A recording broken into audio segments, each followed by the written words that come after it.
Assalamualaikum warahmatullahi wabarakatuh. Kami dari kelompok 6 yang beranggotakan yang pertama Almasya Safia Budiono NIM 10, yang kedua Almaida Tatia NIM 16, yang ketiga Sofiatul Uyun NIM 28, yang keempat Asri Ledi Perbina Simbolon NIM 40, dan yang terakhir ada Fitriah Alwi NIM 115. Di sini kami akan mempresentasikan review jurnal Sumber Daya Air mata kuliah Ekonomi Sumber Daya Alam. Jurnal yang pertama yaitu berjudul Identifikasi Potensi Air Tanah untuk Keberlanjutan Sumber Daya Air. Kasus di Das Cicatih, Cimandiri, Kabupaten Sukabumi, Jawa Barat. Dengan penulis Poppy Rezekiningrum, Hidayat Pawitan, Budi Indra Setiawan, dan Budi Kartiwa. Nama jurnal, Jurnal Sumber Daya Air, volume atau nomor, volume 6, nomor 1, ISBN atau ISSN, dengan nomor 190700788. Penerbit Pusat Litbang Sumber Daya Air Kementerian Pekerjaan Umum dan Perumahan Rakyat. Tahun terbit 2010. Latar belakang masalah yang dikaji. Latar belakang masalah yang dikaji yaitu air tanah adalah sumber daya air yang sangat penting untuk keseharian kehidupan penduduk Indonesia. Berbagai kepentingan air seringkali mengakibatkan munculnya masalah kebutuhan air di antara masyarakat dengan industri, sehingga dikatakan bahwa air tanah mempunyai beberapa fungsi sebagai fungsi sosial, ekonomi, dan juga daya dukung lingkungan. Pada penelitian ini, untuk menemukan potensi air tanah untuk mengetahui sebaran serta kedalamannya. Menurut Dinas Pertambangan Provinsi Jawa Barat dan LPPM ITB tahun 2003, meningkatnya penggunaan air tanah oleh industri dikhawatirkan mengakibatkan penurunan muka air tanah yang cukup dalam. Terlebih lagi, eksploitasi air tanah di wilayah tersebut memanfaatkan air tanah yang berasal dari aquifer tidak tertekan. Selanjutnya ada kajian teori. Air tanah adalah semua air yang terdapat pada lapisan pengandung air atau aquifer di bawah permukaan tanah, mengisi ruang pori batuan dan berada di bawah muka air tanah. Aquifer merupakan suatu formasi geologi yang jenuh air yang mempunyai kemampuan untuk menyimpan dan meluluskan air dalam jumlah cukup dan ekonomis, serta bentuk dan kedalaman yang terbentuk ketika terbentuknya cekungan air tanah. Cekungan air tanah adalah suatu wilayah yang dibatasi oleh batas hidrogeologis, tempat semua kejadian hidrogeologis seperti proses penambahan atau rechange, pengairan, dan pelepasan air tanah berlangsung. Air tanah dapat dibedakan atas air tanah yang tertekan dan air tanah tidak tertekan. Menurut Direktorat Geologi Tata Lingkungan dan Kawasan Pertambangan tahun 2004, aliran air tanah di dalam aquifer memerlukan waktu lama, bisa puluhan sampai ribuan tahun, tergantung jarak dan jenis batuan yang dilaluinya. Pada dasarnya, air tanah termasuk sumber daya alam yang dapat diperbarui, akan tetapi jika dibandingkan dengan waktu umur manusia, air tanah bisa digolongkan kepada sumber daya alam yang tidak terbaharukan.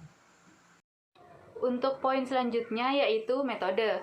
Metode mengukur air tanah dilakukan dengan mempelajari karakteristik yang mengandung air, menggunakan alat resistivimeter per terameter tipe ABEM SAS 1000. Penentuan titik dilakukan Penentuan posisi titik menggunakan GPS atau Global Positioning System, lalu dilakukan pengamatan dengan terameter untuk menentukan ketahanan jenis batuan dan kondisi akifernya.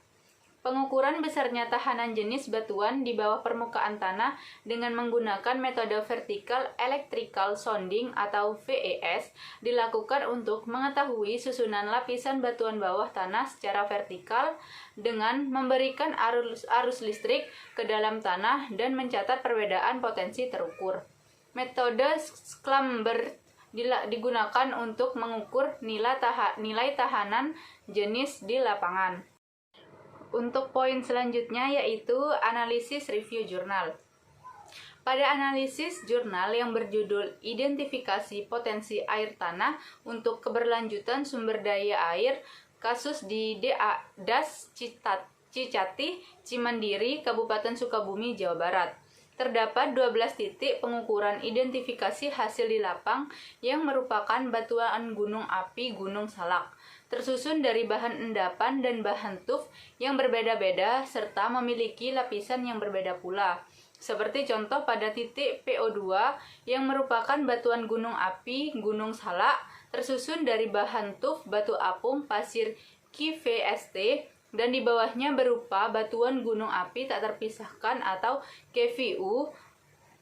Lapisan teratas tebal 5,14 m merupakan tanah yang basah oleh air irigasi. Di bawah lapisan ini pada kedalaman 5,14 sampai 80 meter merupakan lapisan berlapis teras, lava dan lava breksi yang mempunyai kandungan air sedang sampai kecil atau akifer kurang jebuh air, potensi air dangkal dan dalam yang besar.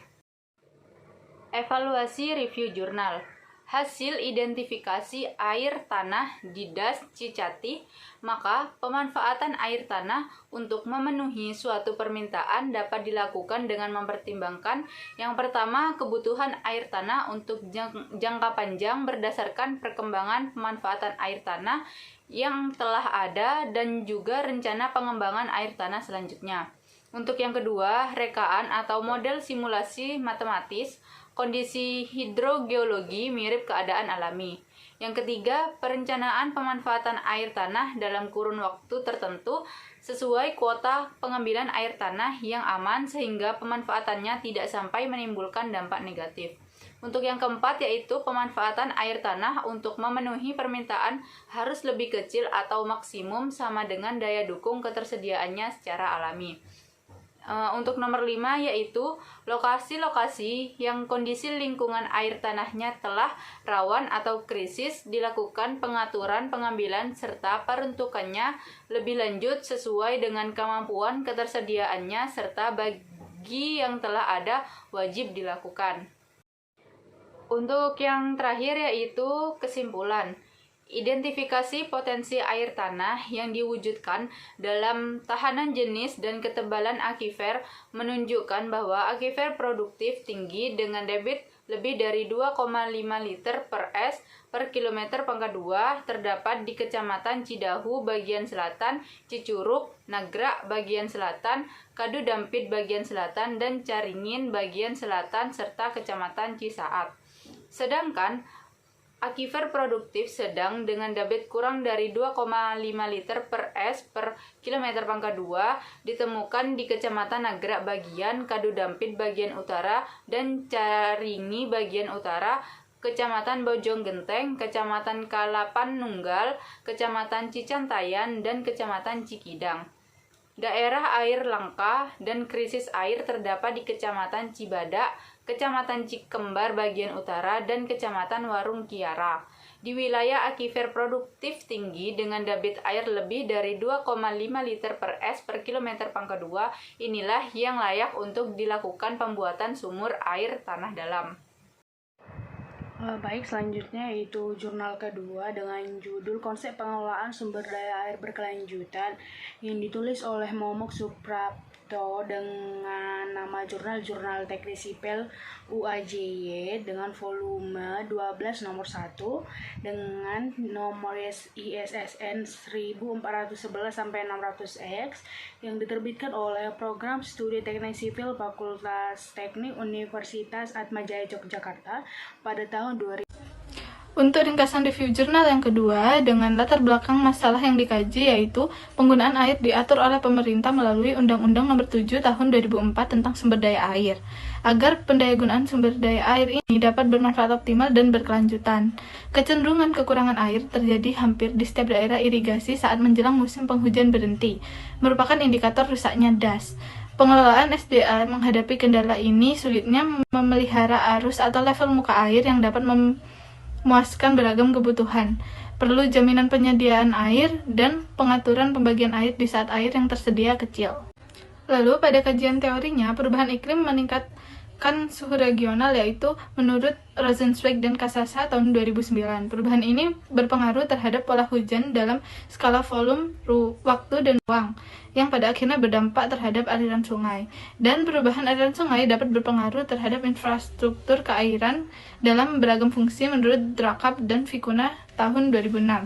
Keadaan ini dapat mempersulit pengisian waduk dan pada saatnya akan mengurangi jumlah pasokan air menurut Ross 2003. Menurut Duran 2003, menyatakan bahwa kebutuhan air bagi tanaman di masa mendatang tidak hanya dipengaruhi oleh perubahan iklim saja, melainkan juga melalui perubahan aliran sungai dan ketersediaan air pada suatu das. Lalu, metodenya yaitu penelitian dilakukan di daerah irigasi Notok yang mengairi sawah seluas 28.310 hektar dengan saluran induk sepanjang 5,70 km di Notok terletak dalam Das Pamali, Brebes, Jawa Tengah. Penelitian ini menggunakan indeks keandalan dan indeks kelentingan dalam pengelolaan daerah irigasi Notok, daerah aliran Sungai Pemali. Perhitungan kebutuhan air untuk irigasi terdiri dari tiga tahapan, yaitu perhitungan evapotranspirasi potensial, lalu evapotranspirasi tanaman, dan kebutuhan air irigasi. Analisis review jurnal yang kedua, yaitu residu memberikan data kejadian sebagai berikut. Jumlah total kejadian sebanyak 332 hari, jumlah kejadian andal sebanyak 246 hari, dan jumlah kejadian tidak andal yaitu 86 hari, dan yang terakhir jumlah kelompok tidak andal yaitu 22 hari. Sedangkan untuk evaluasi review jurnal yaitu evapotranspirasi tanaman atau yang biasa disebut dengan ETC, dihitung tiap musim tanam yaitu MT pada masing-masing golongan sesuai dengan awal musim tanam dan jenis tanaman pada tiap musim tanam. Keadaan ini juga dibuktikan di lapangan dengan seiringnya terjadi kekurangan dalam pemenuhan kebutuhan air untuk irigasi.